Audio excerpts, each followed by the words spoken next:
అందరికీ నమస్కారం. నేను మీ శ్రావణి. 8 సంవత్సరాల క్రితం ఒకరోజు పొద్దున్నే ఒక బ్రష్ మీద కొంచెం అంత సోకాల్ బ్రాండెడ్ టూత్ పేస్ట్ వేసుకొని రప రుద్దుతున్నప్పుడు దానిలో వచ్చి నురుగు చూసి నాకు చాలా భయం వేసింది. ఇంత కొంచెం నుండి అంత నురుగు వస్తుందంటే ఇందులో ఎంత కెమికల్ నుండి ఉంటుందా అనిపించింది అనమాట. ఇక నాకు అప్పుడు అనిపించింది, పరగడుపుని నేను తీసుకుంటున్నాను కదా, నా పేగులు నోరు పరిస్థితి ఏంటా అని. ఎందుకు అలా అనిపించిందంటే, రాత్రంతా ఏం తినకుండా ఉంటాము. అప్పుడు పేగులు మనం ఏది పెడితే అది తినడానికి ఆబగా ఎదురు చూస్తూ ఉంటాయి అన్నమాట.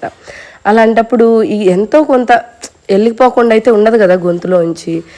అలా తీసుకోవడం వల్ల ఏంటంటే ఈ పేగుపోతలు, ఈ నోటిపోతలు రావడానికి ఈ కెమికల్ అనేది ఒక ముఖ్య కారణం నేను తెలుసుకున్న దాంట్లో. ఇప్పుడు మీకో డౌట్ రావచ్చు, అంతకుముందు ఎప్పుడు రుద్దలేదా అక్క మీరు పళ్ళు అని.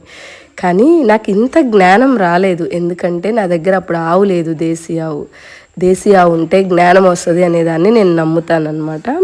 సరే, ఆలోచన వచ్చిందే తడవుగా ఇక నాకు తెలిసిన పద్ధతులన్నీ వెతకడం మొదలుపెట్టాను. అప్పట్లో నాకు యూట్యూబ్ ఇంత పరిచయం లేదు, దేవుడి దయ వల్ల. నేను బుక్స్ అలాగే నాకు తెలిసిన పెద్దవాళ్ళని అడిగాను అనమాట. అప్పుడు నాకేం తెలిసిందంటే, పొయ్యిలో బూడిద పెట్టి రుద్దుకుంటారమ్మా రుద్దుకునేవాళ్ళు, లేదా వేప పుల్ల లేకపోతే కానుగ పుల్లతో రుద్దుకునేవాళ్ళు అని తెలిసింది. అప్పుడు పద్దాక పిల్లలు రుద్దుకోరు కదా, ఇప్పుడు నేనంటే రుద్దుకుంటా వేప పుల్లతో, పిల్లలు చేదంటారు కదా. పళ్ళ పొడి ఎలా తయారు చేయాలి అని తెలుసుకున్నాను అనమాట. మనం పొయ్యిలో కట్టెలు అందరూ వాడుకోలేరు కాబట్టి నేను పిడకలు చేసి దీన్ని కాల్చి బూడిచ్చేసి పళ్ళ పొడి చేసుకోవడం మొదలుపెట్టాను. ఇంకా ఆవు పేడతో చేసిన పిడక నుంచి వచ్చిన బూడిదలో అయితే యాంటీసెప్టిక్ ప్రాపర్టీస్ ఎక్కువ ఉండటం వల్ల అసలు పళ్ళకి ఇన్ఫెక్షన్స్ అనేవి అవ్వవు. ఇప్పటికి నేను 8 సంవత్సరాల నుంచి పిల్లలు పుట్టి బుద్ధిరిగిన దగ్గర నుంచి ఇదే వాడుతున్నారు. వాళ్ళకి పుచ్చుపళ్ళు అంటే తెలియదు అనమాట ఇప్పటికీ. దానికి కూడా నేనే ఉదాహరణ. చిన్నప్పుడైతే ఫట్ మని 2 పళ్ళు పీకిచ్చేశారు మా నాన్నగారు, పుచ్చిపోయాయని. ఒకటి రాలేదు, ఒకటి వచ్చింది. కానీ ఈ పళ్ళ పొడితో రుద్దుకోవటం మొదలుపెట్టిన తర్వాత నాకు అసలుకి పళ్ళకి ఎటువంటి సమస్యలు లేదు. నేను నా పళ్ళు చాలా హాయిగా ఉన్నామన్నమాట.